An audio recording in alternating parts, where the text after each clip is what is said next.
This is Melissa Thomas with Florida National News, coming to you from the Orange County Administration Building, where Mayor Jerry Demings, when he first ran and first won the election, he mentioned that he had a 100-day plan that he would be executing once he was inaugurated and sworn in.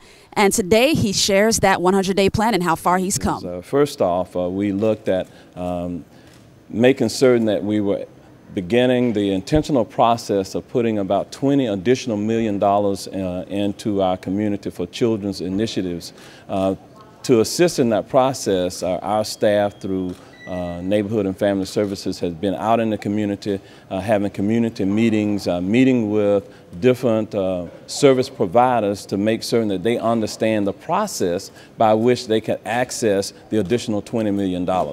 That $20 million, as you know, will be focused in 9 zip code areas, but it does not mean that we will not provide those funds throughout Orange County itself. Out of the 53 zip codes that Orange County has, 9 of them have some disproportionate things that impact or adversely impact our children in those zip codes, such as high teenage pregnancy, high school dropout rates, high juvenile arrests.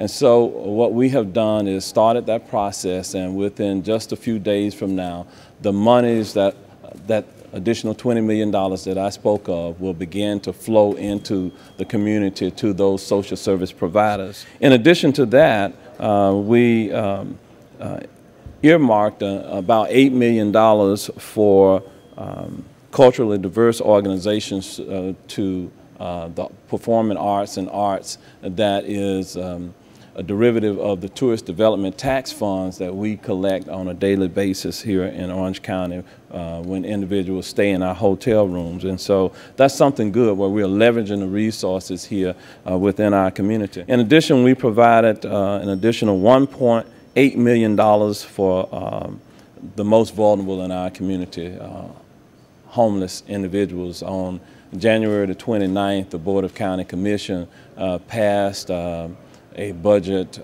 increase of about $1.8 million that will go directly to organizations that serve the homeless here within our community. One of the things that I wanted to do was to make certain that we put an additional focus on public safety here in our community, and we restructured, and we now have a full-time public safety director here in Orange County.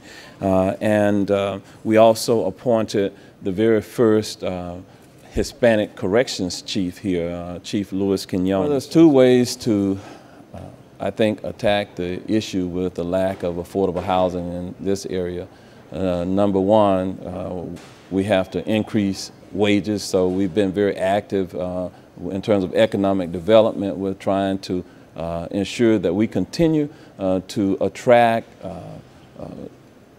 corporations to move here who bring higher paying jobs, high-tech jobs, focusing those science, technology, engineering, and math types of jobs here into the area. But also with existing businesses that are here, we want to ensure that they create pathways for individuals to be able to move up and grow with their particular companies. And then what I want to do is make certain that we create an entrepreneur ecosystem here where we grow our own businesses here. And so all of those service providers that assist our businesses through the various chambers of commerce, through our incubators and accelerators that are here, that they're providing the type of mentorship, business mentorship for individuals who want to grow their businesses here. So what that does is create the opportunity for our community to thrive, and for individuals to amass wealth. And when we amass wealth as a community, we're better able to take care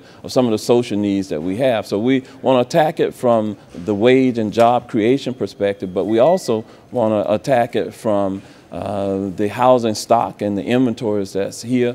You heard our governor say that he does not intend to sweep funds from the Sadowski Trust Fund, which on every real estate transaction in the state of Florida, there are fees that are collected that goes into a fund that is controlled by our legislature. Those funds are supposed to be directed to improve housing and make housing more affordable, to assist with rent and down payment assistance and throughout the state of Florida. We want to ensure that we get our fair share of those funds. As we heard, he has been quite busy over the last nearly 100 days. He hasn't quite made the milestone yet, but a lot of his plan has been executed. One of the things he talked about was working on affordable housing, and he has now created a task force that tackles the affordable housing crisis here. He mentioned that between rental units and homes that are owned and mortgaged, the Orange County area is actually 97 to 98% occupancy. So he and the Orange County government are working with developers to continue that process. And he mentioned a two-prong approach, not only working with the developers, but also working to help create more jobs and bring more employers here to the county to create higher wages for the residents that are here so they can afford the new housing that is being built as well. He also talked about reinstating the public safety officer position. He brought that back and mentioned that the importance, one of the highest priorities for the government was to make sure that the public is safe. So public safety is a priority for him, especially coming into it as a former sheriff of Orange County. So that was a priority for him. But stay tuned right here at FloridaNationalNews.com as we continue to cover politics and power. This is Melissa Thomas coming to you from the Orange County Administration Building.